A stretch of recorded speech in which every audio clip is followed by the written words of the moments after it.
शौर्य से रंगे हुए हैं।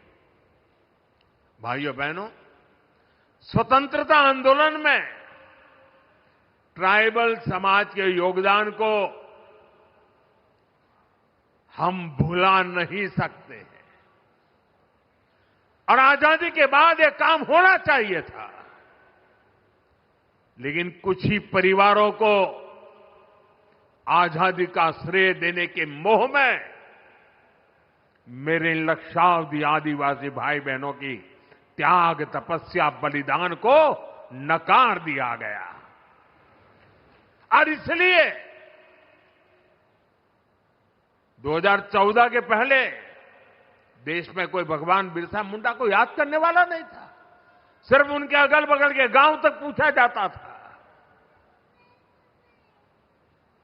हमने उस परिस्थिति को बदला। क्यों? हमारी अगली पीढ़ी को भी पता होना चाहिए कि मेरे आदिवासी भाई बहनों ने हमें कितना बड़ा तोहफा दिया है, आजादी दिलवाई है। और इसी काम को जिंदा करने के लिए, आने वाली पीढ़ी को स्मरण रहे इसलिए हमने देश में कई ट्राइबल म्यूजियम बनाए जा रहे हैं। यहां गुजरात में भी राजपीपला में ही 25 एकड़ विशाल ट्राइबल म्यूजियम के लिए जमीन पर बहुत बड़ा म्यूजियम आकार ले रहा है। अभी कुछ दिन पहले मैं छत्तीसगढ़ भी गया था। वहां भी मैंने शहीद वीर नारायण सिंह जनजातीय संग्रहालय का लोकार्पण किया था। वैसे ही रांची में जिस जेल में भगवान बिरसा मुंडा रहे, उस जेल में अब भगवान बिरसा मुंडा को और उस समय की आजादी के आंदोलन को लेकर के एक बहुत भव्य म्यूजियम बनाया गया है। साथियों, आज श्री गोविंद गुरु उनके नाम से एक चेयर जनजातीय भाषा संवर्धन केंद्र के रूप में उसकी स्थापना की गई है। यहां भील, गामित, वसावा, गरासिया, कोंकणी, संथाल, राठवा, नायक, दबला, चौधरी, कोकणा, कुंभी, वर्ली, डोडिया, ऐसी सभी जनजातियों की उनकी बोलियों पर अध्ययन होगा। उनसे जुड़ी कहानियां और गीतों को संरक्षित किया जाएगा। जनजातीय समाज के पास हजारों वर्षों के अनुभवों से सीखा हुआ ज्ञान का अपार भंडार है। उनकी जीवन शैली में विज्ञान छिपा है। उनकी कहानियों में दर्शन है। उनकी भाषा में पर्यावरण की समझ है। श्री गोविंद गुरु चेयर इस समृद्ध परंपरा से नई पीढ़ी को जोड़ने का काम करेगी।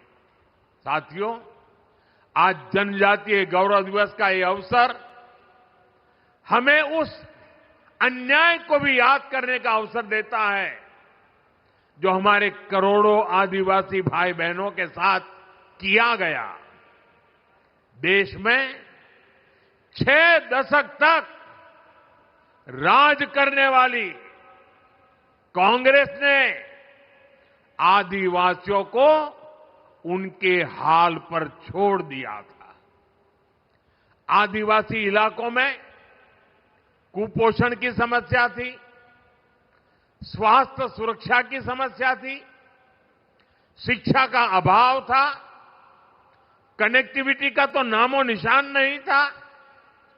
ये अभाव ही एक प्रकार से आदिवासी क्षेत्रों की पहचान बन गई थी और कांग्रेस सरकारें हाथ पर हाथ धरकर बैठी रही। लेकिन साथियों, आदिवासी कल्याण भाजपा की सर्वोच्च प्राथमिकता रही है।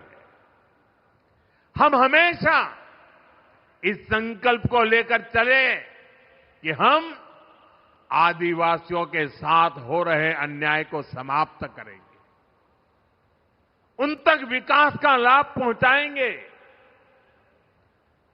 देश को आजाद तो 1947 में हो गया था। आदिवासी समाज तो भगवान राम के साथ भी जुड़ा हुआ है, इतना पुराना है। लेकिन 6-6 दशक तक राज करने वालों को पता ही नहीं था कि इतना बड़ा आदिवासी समाज के विकास के लिए कुछ करने की जरूरत है।